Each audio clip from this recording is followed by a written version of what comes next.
আসসালামু আলাইকুম। আজকে আমি রান্না করব মুরগির গিলা কলিজা। মুরগির কলিজায় vitamin A, vitamin B, iron সব আছে। এটা বাচ্চাদের জন্য খুবই উপকারিতা।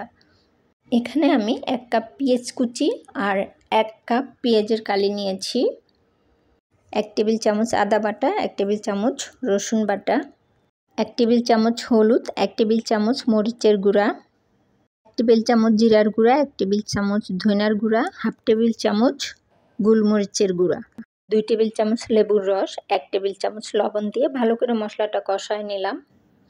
তারপরে দিয়ে দিলাম এটা টক দই। আমি ফ্রিজে রেখেছিলাম, হাফ কাপ টক দই দিয়ে দিলাম। টক দই রেসিপির স্বাদটা বাড়ায়, তো আমি এখানে হাফ কাপ টক দই দিয়েছি।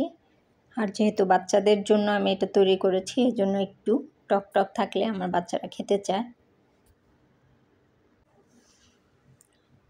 প্রায় কষানো শেষ। আমি অনেক সুন্দর করে মশলাটা কষাইছি অনেকক্ষণ ভরা। যেহেতু গিলা কলিজা, এটাতে এমনিতেই পানি ওঠে, এটাতে পানি টানি কিচ্ছু দিতে হবে না। মশলাটা কষানোর পরে গিলা কলিজাটা ধুয়ে পরিষ্কার করে রেখেছিলাম, ছেড়ে দিলাম। এটা শুধু এই মশলাতেই ভাজা ভাজা হবে, ভালো করে কষায় নিতে হবে গিলা কলিজাটা, কারণ এতে কোনো পানি দেব না আমি। গিলা কলিজাতে এমনিতেই পানি ওঠে, আর আমি এটাতে টক দই দিয়েছি।